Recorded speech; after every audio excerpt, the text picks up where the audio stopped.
If you don't have enough movie quotes in your repertoire, you're really lost in life. Good morning. Happy Friday. I have Neuro Coffee in hand and it is perfect. All right. Man, that's really good. Crazy busy Friday today. So we're going to dig right into today's Q&A, which came off the Coffee and Coaches Conference call from yesterday. This came from Misha. We were contextually talking about sled drags. And then we started talking about loading parameters and how the loading parameters influence your ability to recapture movement options, or they may provide an element of interference to recapturing movement options. Or we could look at this from a different perspective. As we're trying to raise performance, we're trying to narrow that ER field into the IR representation for higher force production. And so we can manipulate these parameters to the effect that we are intending to influence. And so that's the thing that we want to consider. So that's the value of this Q&A for today, which I think you're all going to find very, very useful. If you would like to participate in a 15-minute consultation, go to askbillhartman@gmail.com, askbillhartman@gmail.com, put in the subject line 15-minute consultation, and we'll arrange that at our mutual convenience. Don't forget, if you want to catch up on all the videos, they are up on the YouTube channel, so subscribe to that YouTube channel as soon as possible. Everybody have an outstanding Friday. I will see you next week. Oh, hey, don't forget, podcast will be up on Sunday. And then I will see you next week. I had a question on heavy sled pushes, or like sled pushes or sled pulls. As far as, so you talk about this kind of ER, IR, ER cone thing you have. So when you're using like a very heavy, for example, load for squatting, you're really going to make the external rotation feel very small, right? Right. And the internal rotation is going to get much bigger. Absolutely. Is it going to be a little bit minimized with the sled if you're doing a heavy sled push, because you're kind of, it's more, I guess, ballistic? I don't know how to explain it. But is it going to be not as compressive because you're pushing all the way through with the extremity, or is it still the same? But the same rule applies. So anytime the load is magnified. So the heavier the resistance, the harder I have to push into the ground, the longer I push into the ground, which means that you're going to bring the ERs in. So think about this for a sec. So let's put 10 kilograms on a sled, okay?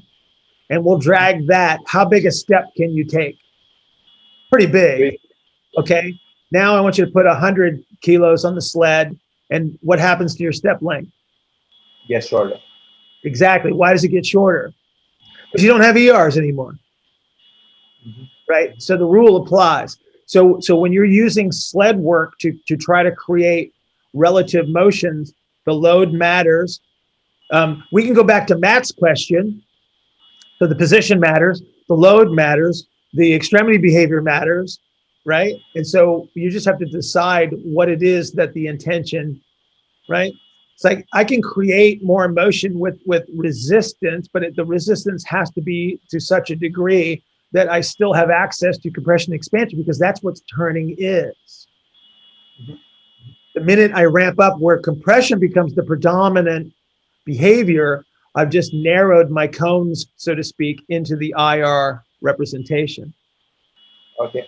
And then as far as, because still the difference, as far as I understand, between like a squat or a deadlift and a sled push is that you're not, as you're pushing through, you're not like stopping the movement, right? You're pushing all the way through, and then your foot comes off the ground. So right.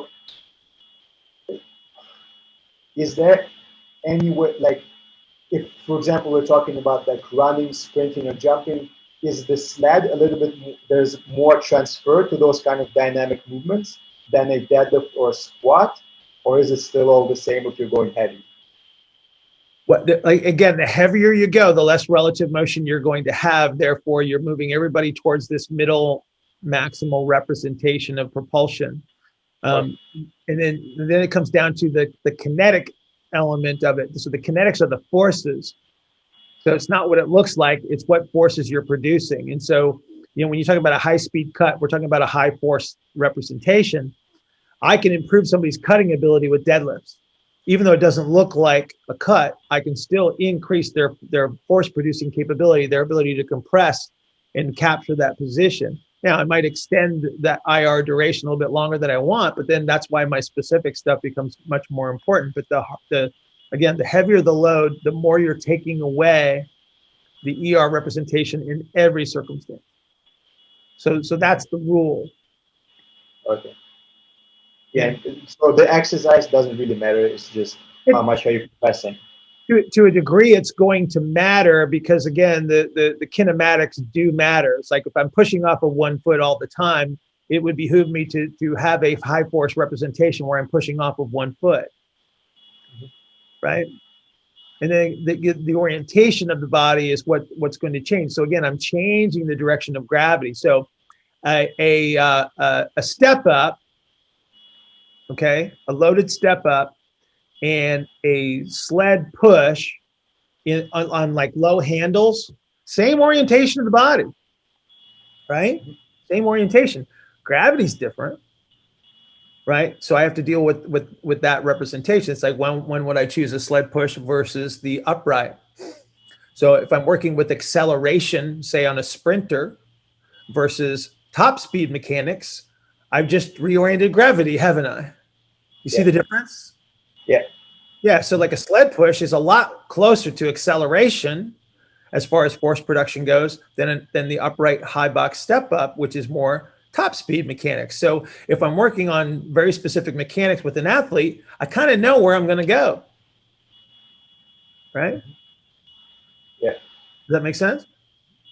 Yeah, that makes sense. Yeah, I'm just still trying to figure out where does like heavy training fit into more like court and field athletes. So they need to accelerate, they need to change direction. So how do I figure out when they need to do heavy training and when they don't? That's kind of Heavy training is when I want to take away ERs and I want to work on this middle representation where the highest forces are produced. Right. That's what heavy's for. Yeah.